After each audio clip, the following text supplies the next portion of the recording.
Bonjour mes amis, bonjour à tous. J'espère que vous allez pour le mieux en ce début d'automne 2022. Aujourd'hui, je vous adresse une vidéo qui va s'intituler « Les principes chinois de guérison, yin et yang ». Évidemment, ce sont des principes que tout le monde peut appliquer dans sa vie et ce sont des principes aussi d'application dans la relation flamme jumelle. Alors en fouillant dans ma bibliothèque pour faire un peu de tri, eh bien j'ai retrouvé un mini-guide intitulé « Les principes chinois de guérison » avec la théorie du yin et du yang et de l'ensemble des déséquilibres potentiels de ces deux polarités amenant justement à la maladie. Et donc ce livret avec son contenu est une invitation à observer nos déséquilibres et dysfonctionnements pour guérir et être en pleine vitalité et en pleine possession de ses moyens. Donc cette vidéo, ou cet audio plutôt, s'adresse à tout le monde. Évidemment, en trouvant cet ouvrage que je n'ai jamais d'ailleurs lu et que j'ai depuis à peu près les 15-18 ans certainement, je me suis dit, tiens vraiment, nous sommes préparés tout au long de notre vie à ce fameux parcours, ce parcours flamme jumelle. Sans le savoir, nous vivons des épisodes et des événements et nous accumulons des données qui vont avoir une lecture et un impact plus tard, quand la relation flamme jumelle va se déclencher et lorsque l'on sera dans le processus et le chemin initiatique. Et c'est complètement hallucinant comme les choses se trament et s'orchestrent hors de notre conscience. Et nous retrouvons des ouvrages, des livres, des sujets que nous avions comme ça endormis dans nos cartons, dans nos bibliothèques ou dans nos tiroirs. Et des informations nous arrivent, elles étaient là, elles étaient en sommeil, elles se réveillent à nous, le moment venu. Et puis c'est aussi le moment quand nos yeux s'ouvrent. Et c'est là qu'on comprend encore une fois la magie opérante de la vie, la part divine de la vie qui nous guide peu à peu.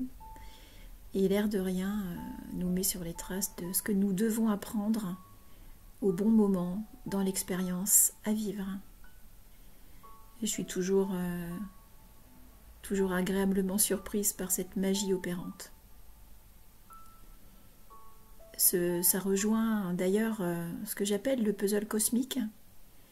Alors je pense que je ferai une vidéo à ce sujet pour bien expliquer ce que je ressens et ce que je reçois par rapport à ça, à ce fameux puzzle de vie, ce puzzle cosmique. J'en parlerai une prochaine fois. Mais il est question effectivement de cette grande orchestration savante qui sait mieux que nous. Elle sait exactement là où on doit être et là où nous devons être emmenés. Et elle sème en fait petit à petit sur notre parcours. Et elle nous conte l'histoire en douce. Une petite histoire, l'air de rien, dans le creux de l'oreille. Elle nous chuchote des choses au moment où nous sommes encore sourds et puis un jour tout apparaît. On a le son, on a l'image, on a la compréhension, on a l'ouverture de conscience, on a l'intégration et on a face à nous la magie de la vie, la magnificence de l'existence à travers ce jeu qui s'établit avec ces petites touches de prédétermination qui créent ensuite le tableau de l'histoire. Mais je vous en parlerai de façon plus approfondie une prochaine fois. Alors depuis cet ouvrage, je vais vous livrer les principes clés des polarités yin et yang de la tradition et de la médecine chinoise pratiquée depuis des milliers d'années sur des milliards de Chinois et qui pourraient nous servir en tant que flamme jumelle, où tous les couples sacrés sont amenés à vivre un rééquilibrage et une réharmonisation en accéléré de leurs deux polarités pour être plus stables au centre et irradier l'amour et la lumière. Alors cette médecine chinoise, elle observe donc des déséquilibres et des signaux montrant ces déséquilibres qui engendrent évidemment un manque d'harmonie. Et il s'agit pour les médecins chinois de ramener toujours l'ordre harmonique selon les signes qui ont été repérés sur la santé et de retrouver l'ordre harmonique vers la santé. Alors pour commencer, parlons de la théorie du yin et du yang comme principe d'harmonie fondamentale. Le yin et le yang expriment des paires contraires de tout genre. Pour exemple et illustration, on a le chaud, on a le froid, on a le jour et la nuit, on a le bas et le haut, le sec, l'humide, le mâle, la femelle, et ainsi de suite. Et donc tout dans l'univers est composé de paires d'opposés qui dépendent l'une de l'autre. Et elles ne peuvent être séparées, et elles n'existent que par leur contraire. Il y a là donc une idée fort intéressante par rapport à ce que nous rencontrons dans ce parcours flamme jumelle. Et cette idée devient de plus en plus intéressante quand on l'applique aux systèmes dynamiques qui sont nourris par les flux d'énergie dans le corps physique. Et évidemment, tout être, comme les flammes jumelles, sont composés d'un corps. Tout être humain a un corps physique.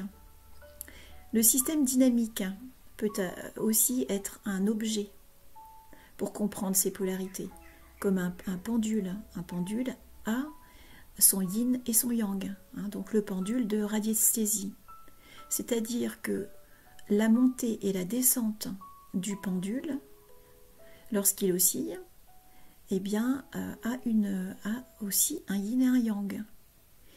Quand on comprend que dans la montée, il y a l'ascension donc qui emmagasine de l'énergie dans le pendule, qu'on peut appeler aussi en mécanique, en physique, on peut appeler ça aussi l'énergie potentielle, et ensuite cette énergie est relâchée et libérée dans la phase descendante du pendule, et le rythme du pendule n'est autre que l'alternance de ces deux phases opposées pour le faire fonctionner de façon équilibrée. Bien sûr, le pendule pourra aussi manifester des rotations, mais là, on est en fait plutôt sur cet aspect de montée et de descente. Alors, au niveau du corps, le yin et le yang dans l'organisme représentent le système nerveux sympathique et le système parasympathique. Le système parasympathique amasse l'énergie dans le corps. Le système sympathique libère cette énergie. Donc le système sympathique dépense notre énergie au travers, par exemple, des mouvements du corps, de notre pensée, de nos perceptions, des communications que nous avons dans l'interaction avec le monde.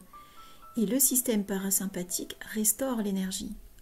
Lorsque nous mangeons, lorsque nous buvons, lorsque nous dormons, et également quand nous débarrassons des déchets.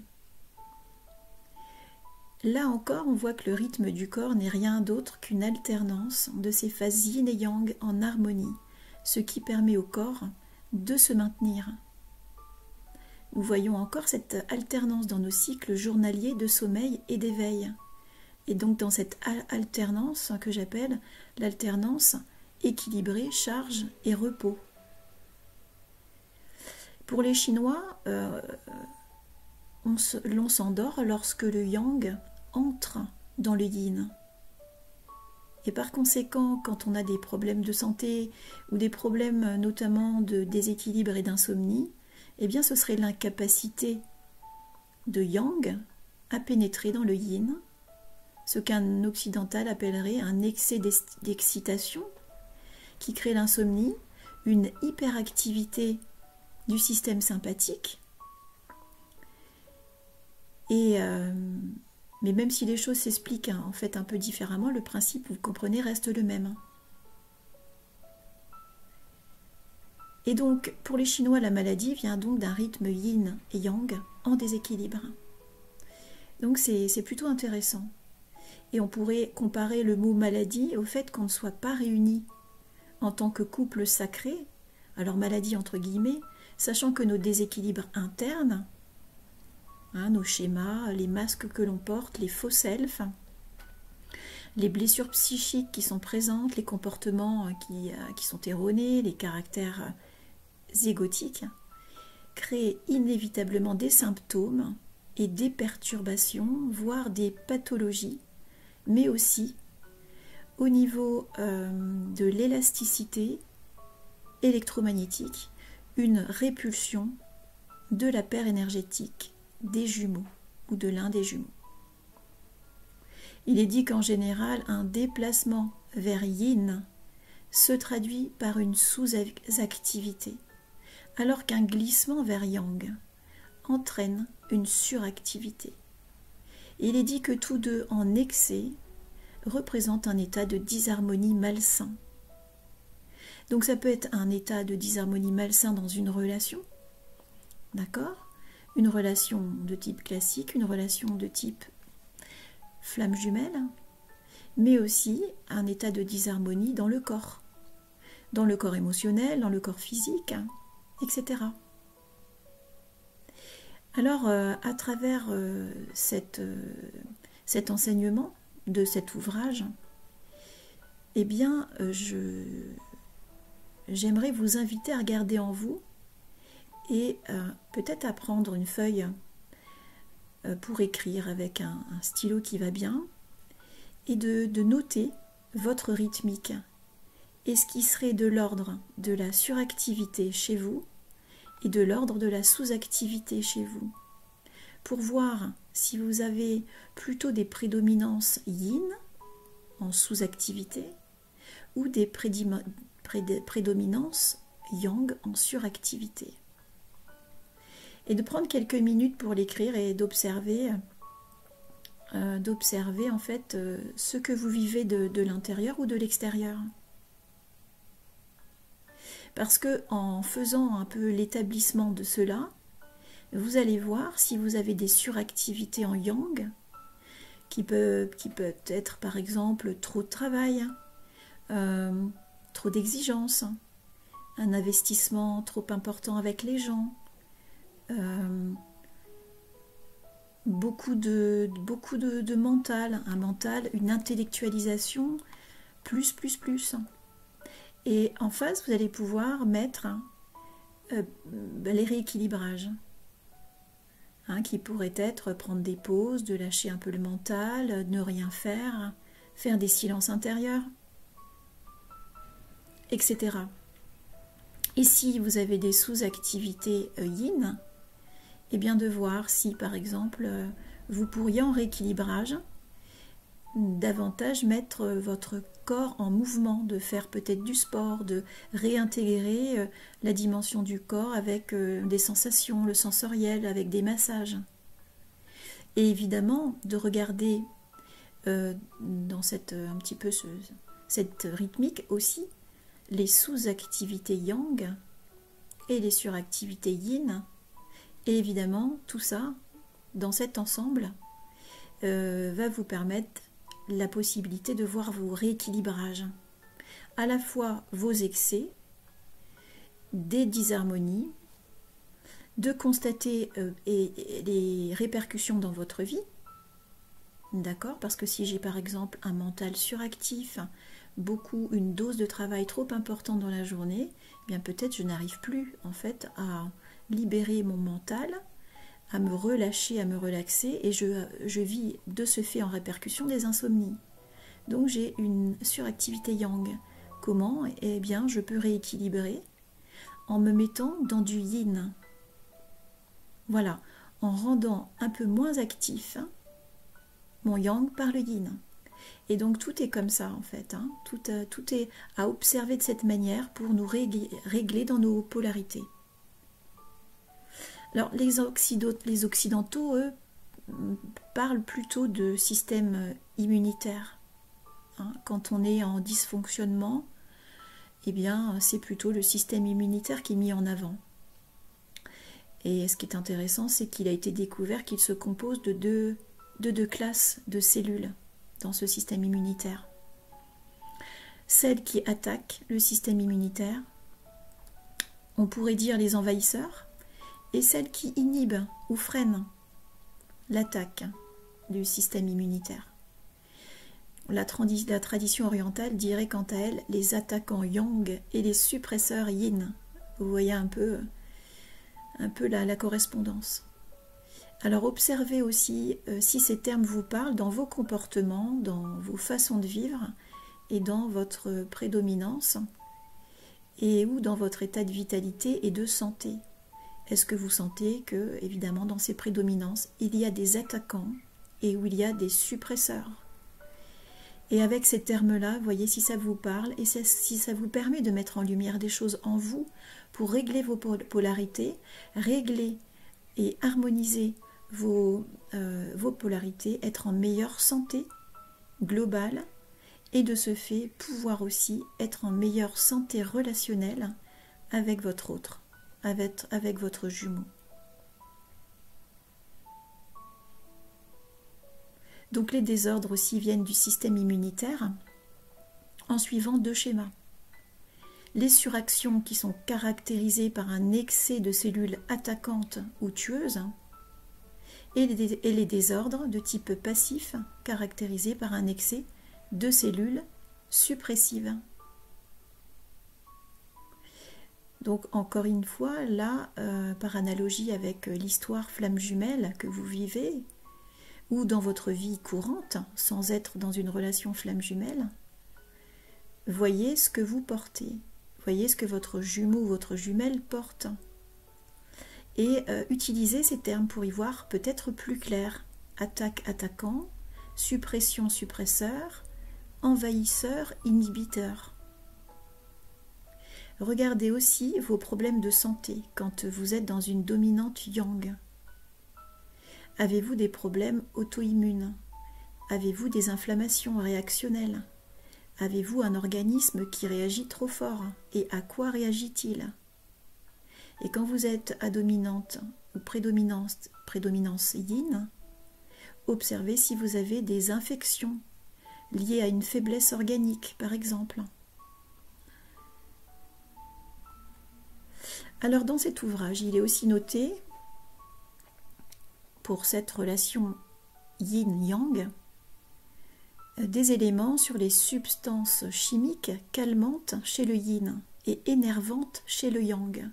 Et ces substances ont chacune une action primordiale pour le cerveau. Quand elles s'équilibrent, le cerveau est dans un état dit de calme attentif.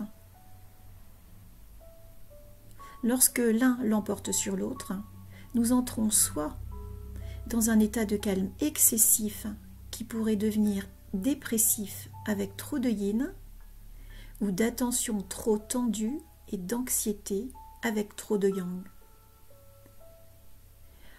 Encore une fois, je vous invite là à vous observer dans votre manière d'être, d'agir, pour voir vos paramètres et peut-être de trouver encore là du sens et des rééquilibrages internes entre votre yin et votre yang. Pour le cerveau, les parties droite et gauche du cerveau montrent aussi une relation yin-yang. Le côté gauche, yang, analyse, trie toutes les impressions qu'il a eues dans la journée. Le côté droit reconnaît l'information et fait la synthèse. Le côté gauche du cerveau différencie. Le côté droit établit les relations. Le côté gauche sépare les composantes et le droit les regroupe. Alors toutes ces fonctions font du côté gauche une machine logique et le côté droit une fonction émotive. Déséquilibré, et bien là aussi, nous pouvons souffrir dans notre façon d'emmagasiner l'information et de la traiter. Et les mondes sont différents quand nous sommes très polarisés. Et c'est là toute la difficulté à se comprendre dans nos oppositions et notre façon de traiter l'information quand nous sommes en excès et de comprendre l'autre, de comprendre notre jumeau ou de comprendre une autre personne qui serait polarisée. Qui serait polarisée d'un côté, mais en opposition avec nous. C'est parfois pourquoi la communication entre les êtres se complexifie. Alors voyez donc tous les troubles que vous pouvez porter. Les troubles du sommeil, en excès ou en insuffisance. Le besoin de dormir plus, d'être léthargique ou en insuffisance, d'être insomniaque ou d'avoir des coupures de sommeil. Voir aussi les troubles de la parole.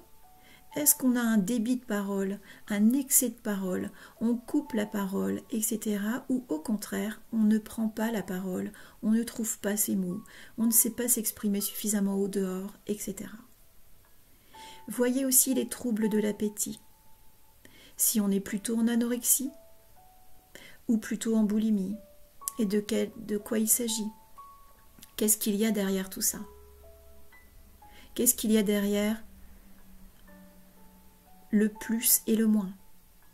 Regardez les schémas, les troubles émotionnels derrière ces troubles de l'appétit. Voyez derrière ces troubles émotionnels la souffrance qui s'y cache. Pour rétablir l'équilibre dans vos parties. Les troubles du travail également, en suractivité ou en sous-activité. Est-ce que je suis quelqu'un de proactif, mais avec une exigence et le syndrome de la perfection? Et aussi, est-ce que je suis dans une boulimie au travail pour compenser quelque chose? Ou suis-je plutôt dans la paresse et la procrastination? Donc plutôt dans la perte d'envie, le manque d'envie, le fait de reporter à plus tard, d'être dans une sous-activité à ce niveau-là. Regardez aussi les capacités ou incapacités parentales quand on est parent, en étant parfois trop strict ou en étant trop permissif. Et là, dans la relation à l'autre, et notamment notre descendance, de voir comment nous nous comportons. Vous voyez, tous ces éléments peuvent nous montrer en quoi nous sommes déséquilibrés ou en quoi nous sommes équilibrés, parce que peut-être dans plusieurs domaines, nous n'avons pas à rééquilibrer quoi que ce soit, mais dans d'autres, nous avons des suractivités et des sous-activités. Alors, tous les troubles qui viennent d'être évoqués représentent des variations sur un même thème, hein, le yin et le yang, soit le yin, soit le yang. Et donc, encore une fois, l'équilibre, le rythme, l'osmose et le balancier entre les deux pôles sont nécessaires. L'ouvrage poursuit son contenu avec les 5 éléments que sont l'air, l'eau, le feu, la terre et le bois, dans cette approche de médecine chinoise pour montrer que chacun des éléments correspond à des organes qui agissent en réseau. Et l'ensemble, avec ce réseau, pourrait aussi être perturbé dans la vitalité du corps et de l'esprit et de l'état énergétique. Et donc l'idée dans leur pratique, c'est évidemment de laisser circuler le chi, l'état vital naturel dans les systèmes, vers un cycle naturel de construction et non de déconstruction ou d'empêchement et de bouchon de la circulation énergétique. Le chi, on l'appelle aussi le ki, hein, c'est la force vitale. Alors là encore, hein, dans ce fameux réseau interne, eh bien, tout est en relation. Et on peut regarder là où c'est déconstruit, là où il y a des bouchons énergétiques. On a aussi là des feedbacks qui peuvent être à observer et à réajuster. Tout est fait de toute manière à reconnaître, hein, réinvestir un état équilibré dynamique afin que chacun des éléments soit en mouvement et fonctionne en synergie avec les autres éléments pour être en croissance. Dans ces éléments que sont l'air, l'eau, le feu, la terre et le bois. Alors je ne rentrerai pas plus dans le détail là-dessus, mais juste de dire que notre yin et notre yang sont des alliés, sauf qu'ils deviennent des ennemis lorsqu'ils sont trop accentués, sous-actifs ou suractifs, vous avez bien compris, en emballement ou en inertie, en accélération maintenue ou en ralentissement en excès. Et si le yin et le yang ne sont pas en équilibre et en synergie, il y a des réactions afférentes qui sont dissociées. Et on a donc des feedbacks qui nous viennent, qui apparaissent en nous.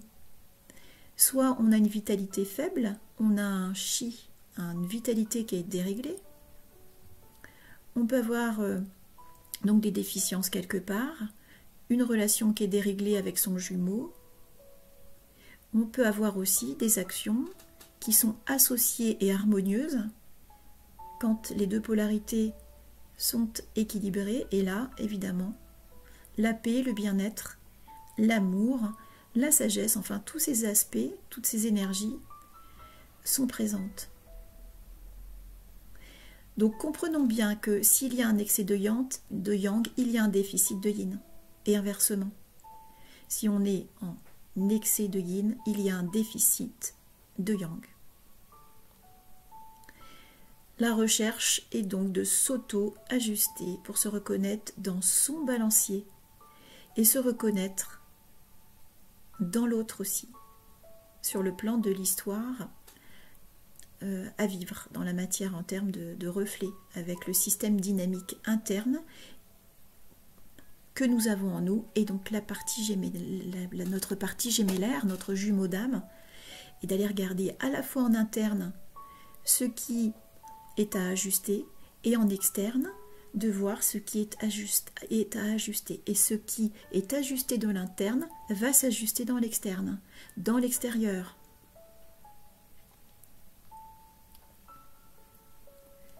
La médecine chinoise utilise l'acupuncture, notamment, pour rééquilibrer cette dynamique yin et yang lorsqu'elle est altérée. Et en pensant à ça, ça me fait penser à la douleur que peut provoquer une aiguille lorsque l'acupuncteur la place à un endroit où le flux d'énergie a besoin d'être relancé pour mieux circuler. Si vous avez déjà fait des séances d'acupuncture, vous savez que ça fait mal. Hein, ça fait mal à cet endroit parce que derrière, il y a la nécessité que ça circule mieux. Et comprenez bien l'idée de cette réflexion. Ça signifie que la douleur qui est générée ou la souffrance qui est émise, elle permet de mieux être. Elle permet de comprendre que la circulation d'énergie est nécessaire et qu'il y a l'ajustement nécessaire dans notre équilibre yin et yang et aussi dans notre relation à l'autre. Alors, l'idée en disant tout ça, c'est de ne pas induire qu'il faut souffrir pour être beau, qu'il faut souffrir pour être belle, qu'il faut souffrir pour être mieux. Mais cette douleur ou cette souffrance, si elle est présente, elle est là pour débusquer nos déficits. Elle est là pour que nous prenions conscience que nous sommes en disharmonie, pour libérer nos maux, nos tensions, nos flux qui sont bloqués, et remettre de la circulation d'énergie, qu'elle se réalise et que notre vie soit beaucoup plus fluide en interne et en externe. Et évidemment, l'équilibre ne peut pas se réaliser toujours sans douleur et sans ressentir qu'on est en désalignement, en désaccord avec soi-même, ou dans des dénis, des mensonges, des insuffisances qui sont en nécessité de venir à la conscience. Et venir à la conscience soit mentale, soit du corps, soit la conscience émotionnelle, soit la conscience relationnelle que l'on a avec les autres, ou avec son jumeau et sa jumelle. Et il est donc indispensable de reconnaître que cette douleur est là, non pas pour une souffrance et rester planté dans la souffrance ou la douleur, mais pour modifier notre comportement, pour modifier notre façon d'être, pour mieux vivre et pour en fait modifier la trajectoire dans laquelle nous sommes et la relation que nous avons à notre autre partie gémellaire. Voilà, alors c'était cet ouvrage, je trouve très intéressant et je voulais en sortir la substance et ce contenu parce qu'en fait, dans ces données, cela nous montre comment la relation flamme jumelle est rythmée ou toute autre relation, hein, hors flamme jumelle, mais comment c'est rythmé selon nos excès, selon nos limitations et les indispensables de rééquilibrage, encore une fois, hein, au cours du chemin. Pour que le processus alchimique se déroule, pour que ce processus alchimique relationnel à soi avec son jumeau puisse se réaliser vers plus d'équilibre. Toujours pareil. La dynamique d'épaule dans cette relation flamme jumelle est ainsi faite, avec un système complet, amené de façon complémentaire et opposée vers l'équilibre des énergies présentes. Voilà, j'ai fait le tour un peu de ce contenu. J'espère que cette capsule vous sera utile, vous permettra de mieux appréhender le processus de guérison et encore une fois ce rythme du yin et du yang. Et encore une fois, ma proposition, c'est de vous inviter à les regarder, de regarder tout ce qui est en sous ou en sur, en excès ou en moins, et ainsi vous pourrez certainement mieux vous réajuster et vous harmoniser. Je vous dis à très vite pour un prochain contenu. Namasté du cœur à tous, à bientôt.